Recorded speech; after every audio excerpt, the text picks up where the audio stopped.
What's up, guys? Welcome back to Newswave. One of the most frustrating things around the Switch 2 since it was released are those game key cards. It's always a problem when you see that white banner at the bottom of the box art. But it looks like Nintendo could be doing some stuff behind the scenes right now, maybe to alleviate all of that, and we'll go over that here today. Also, we are going to be talking about FIFA, as there is a new game that's been announced, and people got pretty excited until they saw who the publisher was and what platform the game is on, and we'll also be talking about some new details around Mega Man Dual Override, as it really does seem that Capcom is taking this very, very seriously. All that and more. Guys, if you enjoy these videos, make sure you hit that like button. Helps out a ton. And if you're new here to the Spawnwave channel, make sure you subscribe down below. And of course, members for the channel do get Newswave early. If you would like to learn more about that, click the join button or link in the description down below. And we're going to start today with Dispatch, which was honestly a surprise for me this year. I did not expect to like it as much as I did, but it was a blast.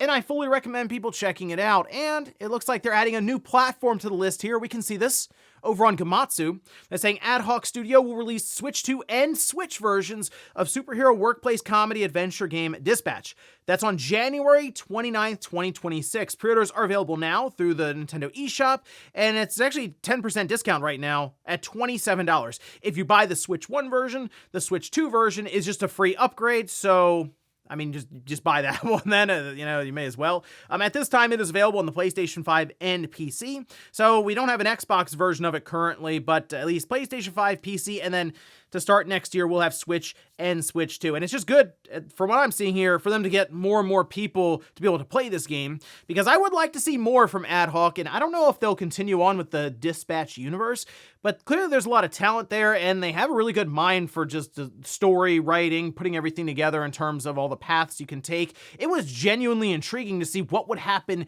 in the next episode, and there were 8 total, but I actually felt the need to go back and try some of the other decisions to see what would happen to the different characters. So I fully recommend it. $27, that's where it's sitting now. I don't necessarily want to say people go out and pre-order it, see how things turn out when it goes to the Switch and the Switch 2, but if everything looks good, yeah, it's an easy recommendation. Also, we did get some numbers around the Game Awards and how it did with viewership. We can see this. This is over on Variety. It says Game Awards 2025 set new record, delivering whopping 171 million live streams worldwide. That viewing figure, by the way, does not include Amazon's Prime Video. It also doesn't include any clips or videos that were making the rounds. These are full live streams of the Game Awards. Now, how do they track that in terms of how long do you watch it versus that's of course I'm sure to be determined there and how exactly they come to that number. But the bottom line is, a lot of people tuned in. I mean, last year was 154 million live streams, so now they're up to 171 million. Jeff Keighley continues to roll along with this show, and I know people had a whole discussion around how much it costs to advertise a game or service or whatever there. Well, you see these numbers and you go, oh, well, yeah, I guess that kind of makes sense. $1 million for 3 minutes. But then you see 171 million live stream views, and then again, the videos, the trailers, the social media clips are all separate and not even counting Prime Video. Yeah, something tells me next year that price is probably going to go up again. Oh, and we did get some updated sales numbers for Hogwarts Legacy that continues to roll along. We can see this. This is over on Hogwarts Legacy account, saying that it's sold 40 million units. Now, Hogwarts Legacy has been on sale multiple times. It's been very, very cheap even, and it has, of course, released on the Switch 2. They just gave it away on the Epic Games Store, although I don't think that necessarily would have moved the needle this much in a couple of days, so I saw that getting brought up. Don't really think that's what added a lot here, which I think over the last, 8 months, it would have been 6 million copies. Yeah, it just keeps selling. And hopefully, the thing that comes out of this, I hope comes out of this, is that when Netflix sees these kind of numbers moving around something like this, while there is one in development, that being a sequel, they would actually continue on with it and not necessarily interfere or try to cut costs by getting rid of some of these gaming studios, because if they really hit, they can. I mean, especially with the Harry Potter IP, 40 million units sold. That's not exactly a small amount to scoff at there. So hopefully Netflix does see some importance in those roles. And guys, with some of the quick news out of the way, let's get into the bigger stuff. Let's start right away with Nintendo, the Switch 2, and those annoying game key cards.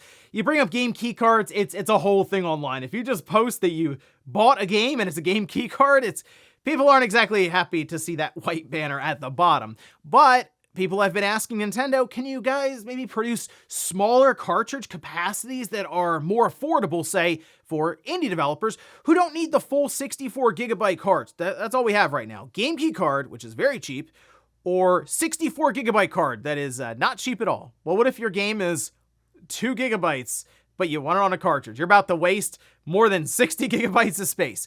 Well, take a look. This is posted. This is over on X from Nintendo, and I saw that many people were posting this, so it seemed like word was spreading, saying, I can confirm that smaller capacity Switch 2 game cards are in production, but due to chip shortages, it will take time before we see widespread availability. Despite the smaller capacity, these cards will still be expensive due to rising cost of materials. Game key cards are not going away. They followed up saying, for those asking about speed, smaller cards will be slightly slower. So I do want to go back to that first part there. They mentioned that these will still be expensive. And here's the thing, it really depends on the size cartridges that we end up getting beyond just the 64 gigabyte. And we know with the Switch 1, it was a wide range of sizes, down to like a gigabyte, upwards of 32 gigabytes. We saw that. It was rare, but we did see it with something like The Witcher 3.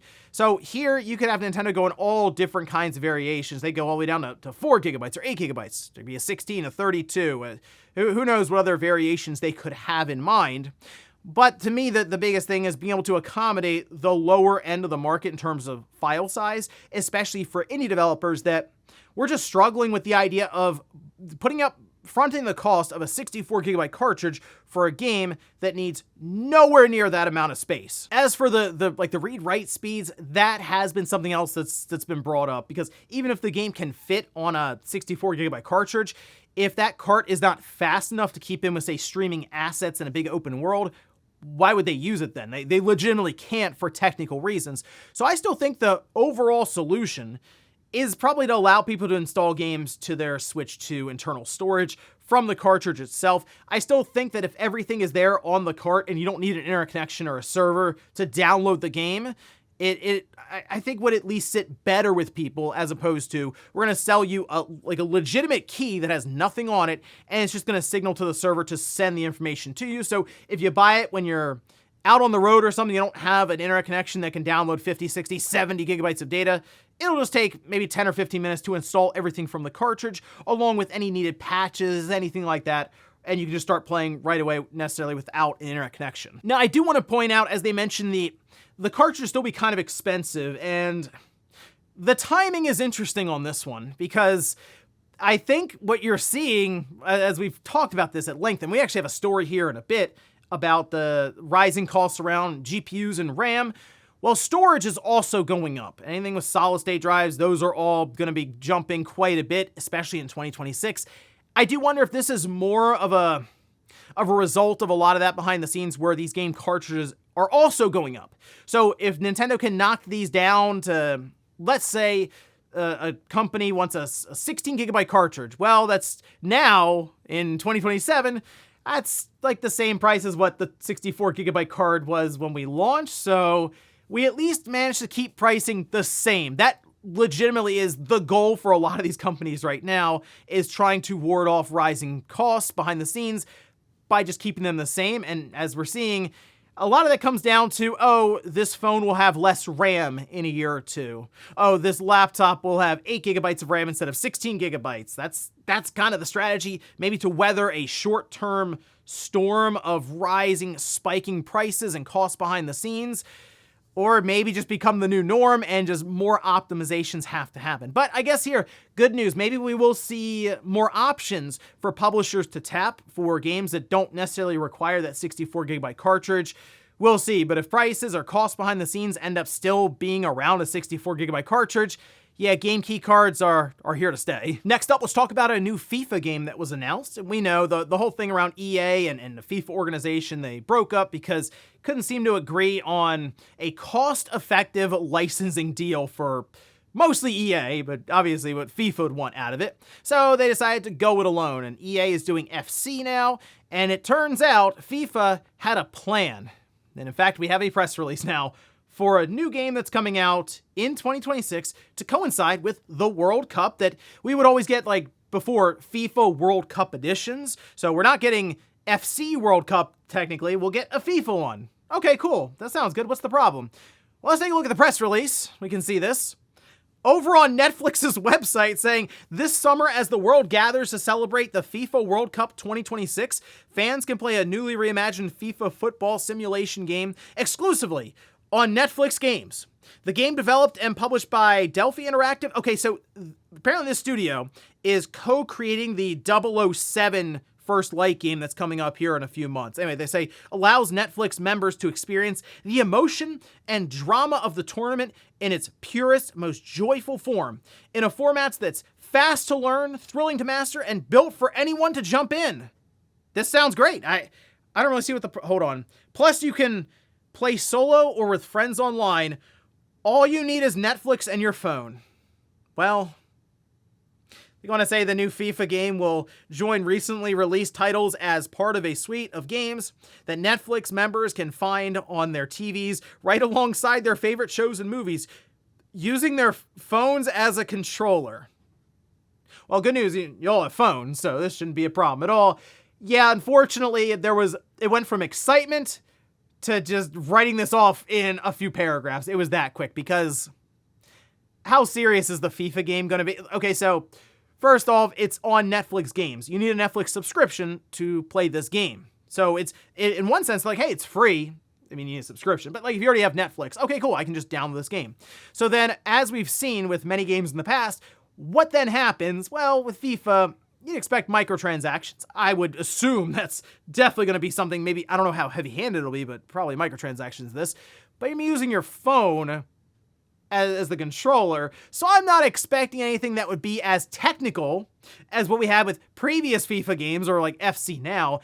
This seems like something that'll be very, very casualized and most likely would fall more in line with maybe mobile FIFA games or just mobile football or soccer games. And yeah, it's unfortunate. I guess from Netflix's point of view, I mean, you have a phone, you have a controller, and we'll make it pretty easy so that most casual audiences can play it while the World Cup is going on. And I'm sure many people out there will be searching for all things soccer related in the US. The World Cup's going to be in the US, so it'll be a lot of excitement around here. But there you go. If you really want to play a soccer or football game, just load up Netflix. It'll be there for you. Just got to make sure you have your phone, which, hey, I mean, we all have phones. Next up, let's talk about Mega Man Dual Override, which, hey, look, I'm very excited for the game. 2027 feels like a long time from now. However, if you consider the fact that maybe it's first half of 2027 and we're a year and a half at, yes, the coping session is on right now for how much longer until I can play this game. But there are some interesting details coming out around Dual Override that makes me think Capcom, while they put that information out to investors about taking it seriously and trying to build on franchises like Mega Man and Devil May Cry, that I really believe they're going to try to build on Mega Man here. So let's take a look. This is posted.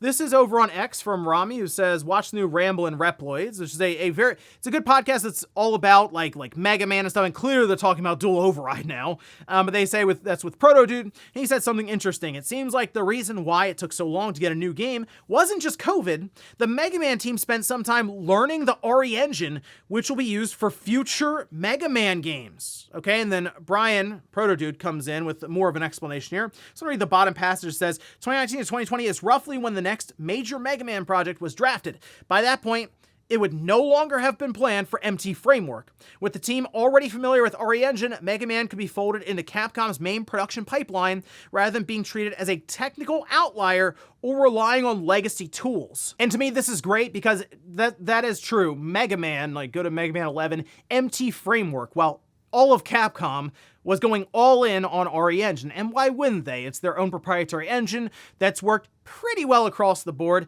Maybe not so much with open world games all the time, like Dragon's Dogma 2. That move over wasn't great from a technical perspective. Monster Hunter Wilds had all kinds of issues, but we have seen great implementations with something like, of course, what we've seen with the Resident Evil games. Ghost Trick, that was an RE Engine. Ghosts and Goblins Resurrection, a 2D game, also did very, very well with RE Engine. So I'm looking at Mega Man Dual Override as maybe falling more in line with something like Ghosts and Goblins Resurrection in terms of the technical side, as opposed to some of the difficulties we saw from these big open world 3D games like Dragon's Dogma 2. The other part of that is it's just a newer engine with all kinds of new features and stuff that they can tap into here. So while we saw a very brief glimpse of Mega Man Dual Override or Mega Man 12, I do think the next time we see it, and that really could be at the start of 2027 at this rate, to kick off the 40th anniversary, it could look a lot better, because that was something that people had criticism for, was how it looked the first time they showed it here at the Game Awards. So that's, to me, this is all great news across the board. Future Mega Man games just tapping into RE Engine, becoming more in line with the overall main pipeline at Capcom, as opposed to, they mentioned, just being a side outlier project with MT Framework that was just legacy at that point within Capcom. So exciting stuff. Here's the other nice thing. Mega Man, while it's been around for a long time, isn't exactly a sales juggernaut within Capcom. In fact, if, let's say, Mega Man Dual Override got to 2 million copies sold lifetime, that'd be a massive success for Capcom when it comes to Mega Man. So I'm hoping, with big plans that they have for the 40th anniversary and all the platforms this game is going on, that there is hopefully some big sales success even for Mega Man Dual Override. But we'll have to wait and see for when Capcom is ready to show it again, and hopefully that's sometime in 2026, maybe with a few other things ready to announce, like, I don't know, a Mega Man Legends collection even. And in our last bit of news, let's talk about more cutbacks that are reportedly happening behind the scenes when it comes to GPU manufacturing. This we can see. This is over on Overclocked, who is also citing Bench Life, saying, according to a report from China's Bobentang, Nvidia will adjust the GPU production capacity of its GeForce RTX 50 series cards in 2026 to address memory shortages.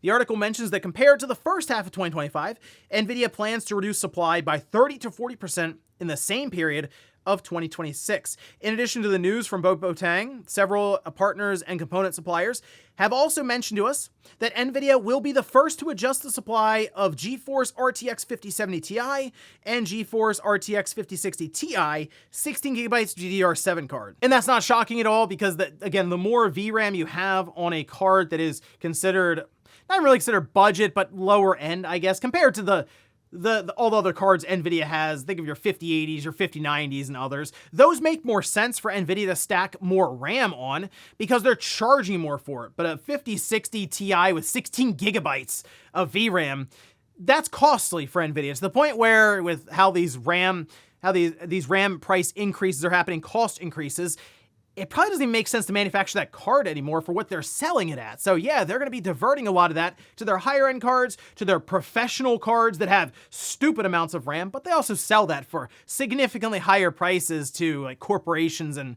again, more on the professional level. And then naturally, they're going all in on AI with data centers. Like, they're providing a lot of components and other parts to data centers, so the RAM's expensive, and there's more important places for it to be other than our gaming PCs, apparently. So that has been the concern this whole time going into next year, is that you'll see more budget-oriented card that has more, we'll say, than 8 gigabytes of VRAM start to kind of just disappear, or just production being cut back and become more and more rare, because it just doesn't really make sense for these companies to be making those cards. It'll just cost them more outright for the RAM than the whole thing's selling for. And before we go to the comment of the day, we'll take a look at the poll that I posted yesterday, which is day one of Game of the Year madness. We can see Hades 2 did indeed take care of Tony Hawk Pro Skater 3 and 4. I mean, it was the 1 seed going up against, like, the 32nd seed. Yeah, Tony Hawk Pro Skater just got into the tournament here, but it still took 18% of the vote from Hades 2. That's something, I guess, but that's how it works out, right? Sometimes you'll see upsets. Sometimes you'll be impressed that maybe a game that was a much lower seed took 30-some-odd% from a big name title. Those are the matchups that are fun to see. Even if they lose, it's like, wow, they actually did pretty well. Tony Hawk, maybe not a great example of that, but there we go. Hades 2 does move on to the next round. And we'll finish up with the comment of the day, as you're seeing here. This is from Foremost Expert, saying, I have Mega Man Legends for PS1, but I'd still like to have a modern port. it would have been nice if this collection had batted cleanup and given us all the things we're missing, like Legends, Mega Man Base, the Game Boy games, Mega Man Extreme, and yes, Star Force. Presumably, it will include the content from Leo, Pegasus, and whatever the third one was. You know, I thought about that a bit because I've been trying to put together the Legends collection. Like, how can they make it feel valuable enough? Because clearly with these collections, they're going for quantity over anything. Like, all different editions and versions of the games. So 3 games from the Legends here. You have 1, 2, and then Misadventure to Tronbon. Are 3 games enough for $60, we'll say? I don't know if Capcom's gonna look at it that way, but if it's just called the Mega Man Legends collection, and oh, you have games that maybe are offshoots that people haven't really thought of or ever played. You know what one I think about a lot is that Mega Man X Command Mission from that GameCube PS2 generation. That one's flown completely under the radar. I legitimately just think most people haven't played it, but it was an old school, like, turn-based RPG game with the X, like, timeline and stuff. It was such an interesting thing that Capcom built this entire world out there in this format, and then just kind of left it behind. So that'd be kind of fun to throw that in there as some of the other ones you're mentioning, and kind of batting cleanup for the 40th anniversary. Having all these Mega Man games just about available on modern platforms, and then they launch, say, the brand new Mega Man Dual Override, that could be a lot of fun. And ladies and gentlemen, that's going to do it here for Newswave. If you enjoyed this video, guys, hit that like button. If not, hit the dislike. Leave comments down below about everything we talked about here today. If you missed yesterday's Newswave, I'll leave it up here in a card. Or maybe you want to hear about how the gaming industry, when it comes to hardware sales in the US, with the latest report, it's actually the worst we've seen since, believe it or not, 1995? I did an entire video going over that, and I'll leave it right below. Thanks, guys, for watching, and I'll see you next time.